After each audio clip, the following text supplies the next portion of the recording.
سلام بچه ها، درودمه پریهان هستم در خدمتتونم با یک فال که ببینیم که تصمیمش راجع به رابطه با شما چیه، چه تصمیمی داره.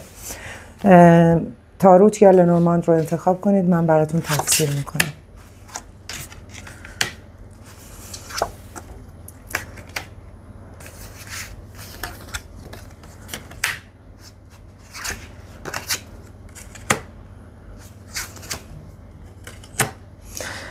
خب داره میگه که آدمی که ممکنه که به دلیل مشکلاتی که در گذشته داشته، کاتی که کرده، این بار تو رابطه خیلی جدیه. رقیب اصلا نمیخواد، برگ تازه یا میخواد تو زندگیش باز بکنه و خدا رو شکر میکنه از اینکه شما رو داره.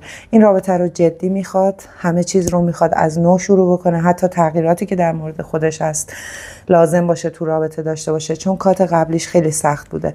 آدمی هست که کلا میخواد رابطه هاشو نگه داره ولی تو رابطه قبلیش احتمالاً صدمه خورده.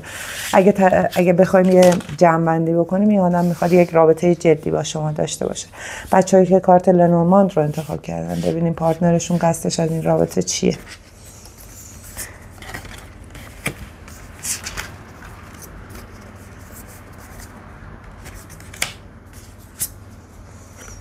چقدر خوشگل بچه‌ها.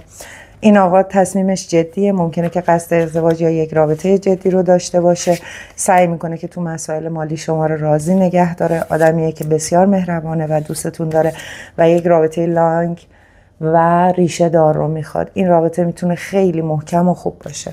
به خدای بزرگ میسپارمتون. لطفاً دکمه لایک و سابسکرایب رو بزنید، برای من کامنت بذارید.